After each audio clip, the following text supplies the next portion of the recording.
In the time when the oceans drank Atlantis and the rise of the sons of Arius, there was an age unfreed. Estamos entrando. Hola amigos, bienvenidos al canal de Misterios e Historia Oculta. El tema que les platicaré el día de hoy es acerca de la tecnología desconocida usada por nuestros ancestros y que en la actualidad es poco comprensible. Investigué esto y me gustaría compartirlo con ustedes. Espero que les guste el tema. Comenzamos.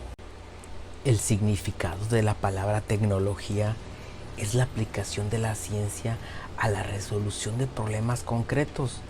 Constituye un conjunto de conocimientos científicamente ordenados que permiten diseñar y crear bienes o servicios que faciliten la adaptación al medio ambiente, así como la satisfacción de las necesidades individuales esenciales y las aspiraciones de la humanidad.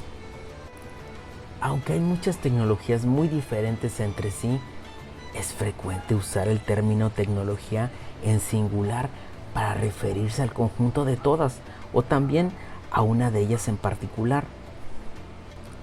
La palabra tecnología también se puede referir a la disciplina teórica que estudia los saberes comunes a todas las tecnologías y en algunos contextos a la educación tecnológica, la disciplina escolar abocada a la familiarización con las tecnologías más importantes.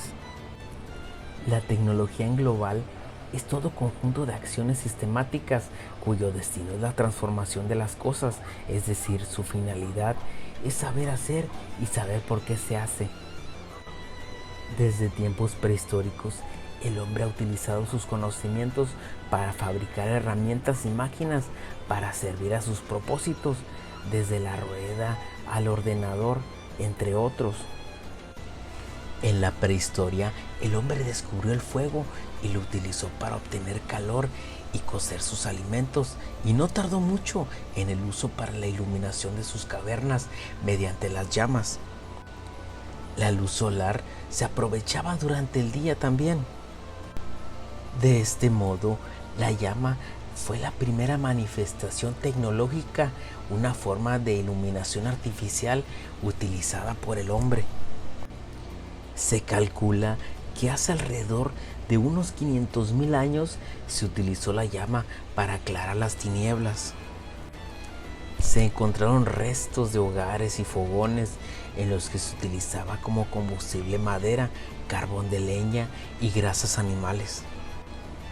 El primer candil probablemente haya aparecido hace 50,000 años, usando como combustible aceite o grasas de origen animal, del que además se utilizaban el cráneo para colocar en su interior estos combustibles con una mecha de trenza de pelos. Hace unos 4,500 años, en la zona de Ur, en Mesopotamia, se utilizaban valvas de moluscos marinos como lámparas o se fabricaban con formas similares en oro o alabastro. Siglos más tarde se comenzó a utilizar los tizones, que los cretos y egipcios fueron mejorándolos colocando pajas envueltas o estopa alrededor de un pedazo de madera, embadurnadas con cera de abeja y resina, algunas veces perfumada. Uno de los misterios que envuelve a la tecnología ancestral y que se desconoce hasta la fecha son unos grabados bajo relieve situados en el templo de Hathor en Dendera. En estas imágenes se considera que se representa una bombilla o lámpara unida a un sofisticado mecanismo, lo que según ese punto de vista confirmaría que en el antiguo Egipto existía una tecnología superior. Algunos documentales de televisión incluso afirman que la egiptología ha intentado desviar los estudios sobre este tipo de documentos, como si los especialistas quisieran ocultar estas realidades. Los adeptos a esta teoría sugieren que esas lámparas tuvieron que existir para poder iluminar las secciones más oscuras y bajas del templo. Consideran que fueron muy necesarias, ya que la técnica de los espejos sería muy limitada, sobre todo para llegar a esas partes más bajas. En cuanto a las antorchas, hay dos problemas. El primero, la falta de oxígeno, que es necesaria para alimentar cualquier flama. Y el otro aspecto que lo descartaría es la nula evidencia de hollín dentro del propio templo. Los teóricos explican que la bombilla está compuesta por un contacto de donde tomaría la corriente, sugiriendo también que hay una especie de cable que serviría como conexión. Sostenida por un nefilimo gigante, sin duda esta sería una de las evidencias más significativas de que hay otra historia, de que visitantes de otros mundos trajeron ciencia y conocimientos, y por supuesto de que también existieron esos gigantes o nefilim de los que hablan tantas culturas de la antigüedad. Uno de los seguidores de esta corriente de pensamiento, Eric von Däniken, en su libro Los ojos de la esfinge, describe esta bombilla interpretando la serpiente como un filamento y el pilar Edget como un aislante, asegurando que es una bombilla eléctrica antigua. De este modo se explicaría la ausencia de hollín en los techos y paredes. A comienzos de los años 80, los investigadores Peter Krasser y Richard Habeck dieron la voz de alarma al lanzar una hipótesis revolucionaria basada en la utilización de la energía eléctrica en el antiguo Egipto. Así parecía atestiguarlo numerosos relieves esculpidos sobre las paredes de distintos templos, como los de Edfu, Qom-Om y Dendera. El ingeniero eléctrico Walter Grant, jefe de proyectos de una compañía austriaca, construyó un modelo de bombilla egipcia que se exhibió en el Jungfraupark de Suiza. Él situó un electrodo en uno de los extremos y en el otro un clavo para hacerla funcionar utilizando una bomba neumática y un transformador. Consiguieron que el artilugio iluminara. Tenemos también otro enigma sin resolver, y se trata de las pilas de Bagdad. En 1938, el arqueólogo alemán Wilhelm König desenterró un jarrón de arcilla que contenía un cilindro de cobre con una barra de hierro adentro. Habían estado excavando en esa antigua tierra donde se dice estaba el jardín del Edén y la torre de Babel, que hoy son Irak e Irán.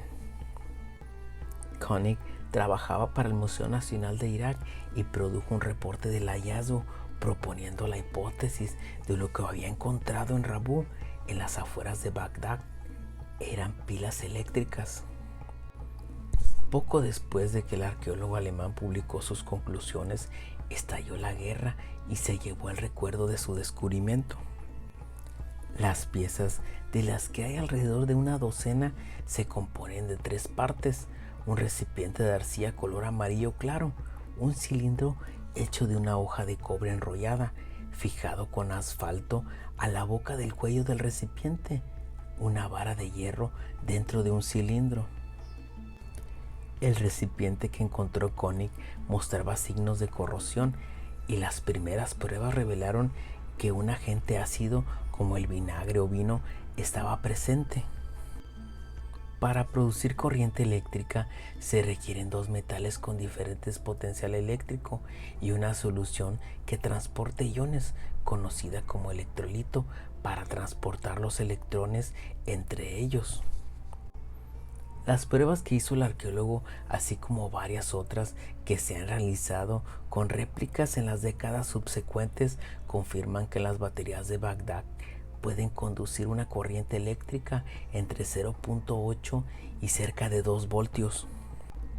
Conectadas en serie, teóricamente podrían producir una tensión mucho mayor, pero nunca se han encontrado indicios de cables para probar que las usaban de esa manera. Hasta donde sabemos, nadie ha encontrado nada parecido. Son únicas, son uno de los enigmas de la vida. Incluso entre los arqueólogos que están de acuerdo en que los dispositivos eran baterías, hay muchas conjeturas sobre cómo podrían haber sido descubiertas y para qué las utilizaban. La mayoría de las fuentes datan las baterías alrededor de 200 años antes de Cristo, en la época del Imperio Parto, que existió en el 250 a.C. y el 225 después de Cristo. Sin lugar a dudas, estos objetos fuera de lugar representan un interés histórico, arqueológico o paleontológico que se encuentra en un contexto muy inusual o aparentemente imposible, que podrían desafiar la cronología de la historia convencional. Estas representaciones culturales podrían ser las pruebas más reales de que en la antigüedad se tenía un conocimiento tecnológico que aún no es aceptado por la ciencia ortodoxa.